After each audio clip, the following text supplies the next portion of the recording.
Hey, this is Frank with Frank and Tina, and today I'm gonna start a new series. I'm gonna tell you how to do something that most people think is impossible to do. How to buy a house and get it paid off in 1 year with a limited income and a whole lot of expenses. We're gonna do it, and we're gonna take you along our journey the entire way, and hopefully, you know, we're going to help you to be able to do the same thing. Well, this all started because we have the house that you see in all of our videos. We never did actually own that house. We rented that house. We've been there for years, and we live in a real nice neighborhood, real nice area. That the school systems are great. So the houses cost about twice what they'll cost anywhere else in the area if you're in that school district. We're right across the street from the school. We're in a real nice neighborhood. Got a lot of nice neighbors. We like the area. We like the lot. We like, you know, everything about it. And that's the house we wanted. So what I did was I started talking to the man that owned the house about 2 years ago, telling him, let me buy the house, let me buy the house, let me buy the house, let me buy the house, let me buy the house, let me buy the house. Persistence pays off, people. I'm serious, it does. He finally said, okay, he's going to let us buy the house. So what we did was during this whole time, we had saved up. We had saved up as much money as we possibly thought that we could save up without really trying real hard.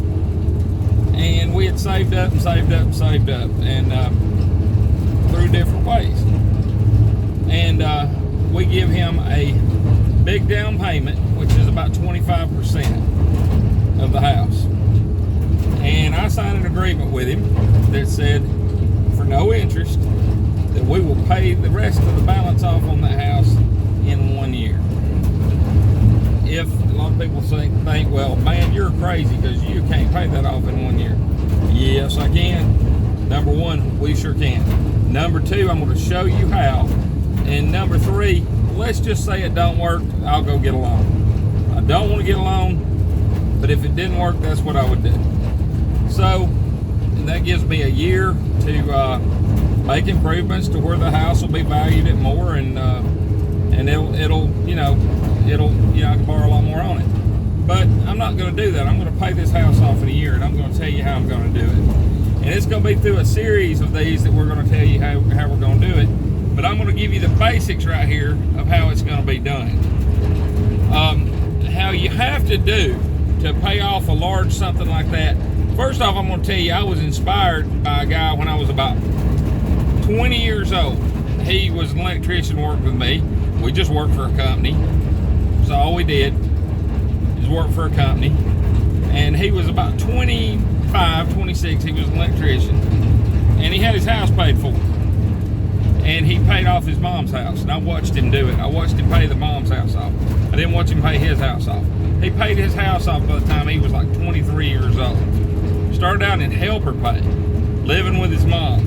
And what he did was he saved every dime that it didn't cost him for gas. And he packed his lunch every day. Didn't go to the movies, didn't hang out, didn't have fun, didn't do whatever. Didn't spend his money. He just saved that money until his house was paid for. He paid off that house in about 2 years, 2.5 years. And then he started paying off his mom's house. Bought his mom, went and started saving money for it, and bought his mom a brand new house and give it to her by the time he's 25. And I was like, wow.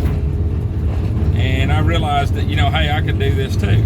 So I've done this kind of thing several different times. We've done all kind of things that we shouldn't have been able to do, shouldn't have, whatever. Now, here, let me give you a little background on Frank and Tina if you don't know what situation we're in, because I know what you're thinking right now.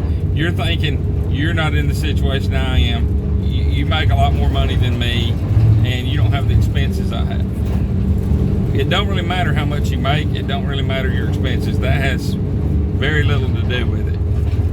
I am a 51-year-old father and grandfather, and Tina is 53 years old. Tina does not work because she has had several things go on, plus we don't have anybody to help things, to watch the children. So we've got 3 of our grandchildren full-time. We've got a 10-year-old, a 6-year-old, and a 1-year-old. We're supplying everything that they get. We're taking them on vacations. We're buying all their clothes. We're, you know, all their school supplies, paying all the bills, handling everything that they need, which is kind of expensive. We have a payment on a car. We don't usually do very many payments, but we do have a payment on a car, which is almost paid for, praise God. It's just right on the end. And, you know, we just have our regular bills that come in every month. Their insurance, our cell phones, all these different things. Okay, so I'm an electrician, one income family taking care of 3 children. Okay, so let's just get at it. I do electrical work, so I do make a pretty good living on my job, but it wouldn't matter if I didn't. First thing you've got to do is open up opportunities for you to be able to make it. And if you don't want to hear anything about God, you need to turn the channel off now, because you're fixing to hear it, because that's the key to getting this thing done. Okay, I'm going to give you time. Okay, there you go. Okay, well, everybody here must, now if you're still here, you must, you know, somewhat believe in God. I'm going to tell you something. The Bible tells you to pay a tithe. It's 10% of your pay. 10% of everything you get. And I bet you people are losing off right here. I bet I can look at the analytics, and people are going to be clicking off right here. Do you know the key to me being able to make any money on this earth is paying that tithe? I've heard people over and over again say, I can't afford to pay tithes. Let me tell you something, I can't afford not to. When I do pay tithes, people come up and just give me money. People come up and just give me opportunities. They come up and say, hey, will you do this job for me? And hey, by the way, I'm going to give you a $100 tip if you do. I'm serious, this happens constantly.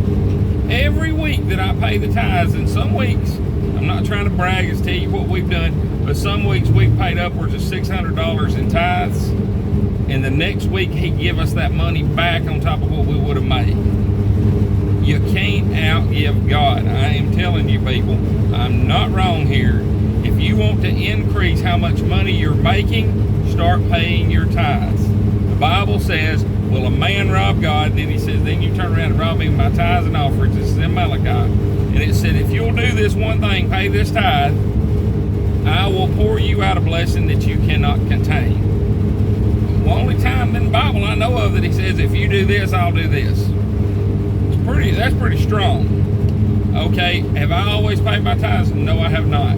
Have I robbed God? Yes, I have. So if people say they hate a thief, they hate me because I have been a thief before and I have robbed from God on several times. I've lied to God. You can lie to God. That's an easy thing to do. And people say, well, I can't believe you're saying you robbed from God and you lied to God. Well, yeah, I did. I'm guilty. I've been talking about to God before praying, saying, God, you know I love him. And he just tell me right there, no, you don't. You don't love him at all. I said, well, I want to love him. He said, okay, that's true. But what you got to do, if you owed him some tithes, just come clean with him. Just tell him I'm sorry. That's all you got to do is say, you know what? I'm sorry, God. I'm sorry that I didn't pay my tithes. Forgive me of it. And you don't have to go back and pay back tithes. If you miss, that's all you got to do. But you got to be sincere about it. You got to mean it. And he won't hold back blessings from you. He'll pour them on you. And you'll be just covered up with blessings. You'll have your income will go up. I promise you. I promise you. Do we pay tithes always to a church? No, we do not. Do we pay tithes always to a minister or a preacher? No, we do not. And I'm going to tell you why. The Bible tells that by the order of Melchizedek, that's where Abraham paid the tithes, and that's where Jesus said to pay tithes by the order of Melchizedek. Well, Melchizedek was a man that was a priest that was a holy man that Abraham ran into. And some people you see are doing a ministry which is not necessarily preaching. They may be taking care of children. It may be an older person. It may be somebody who is a widow. The Bible tells you to take care of the widows and the orphans. It may be orphans. It may be widows. It may be ministers that minister in different ways, that play music. Single mothers. And different people. But God tells me where he wants that money every week. and I put it where he tells me. Now here's the thing, people say no good deed goes unpunished. They're right. If you think you're good doing a good deed by paying that 10%, guess what? There's going to be some punishment for it, because that's pride. Pride goeth before the fall. That's God's money. It was never yours. If you're spending that 10%, you're stealing it. That's God's money. That's not your money. I know you're thinking, well, you know what? I work for it. God gave you the opportunity to work for it. He puts you in a place where you could work for it. That 10% belongs to him anyway. So when you give it to somebody, he's just allowing you to deliver the present.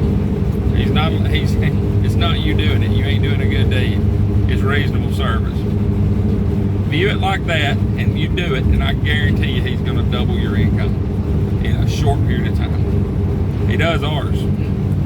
Second thing is, the Bible says have not because you ask not, and when you ask amiss.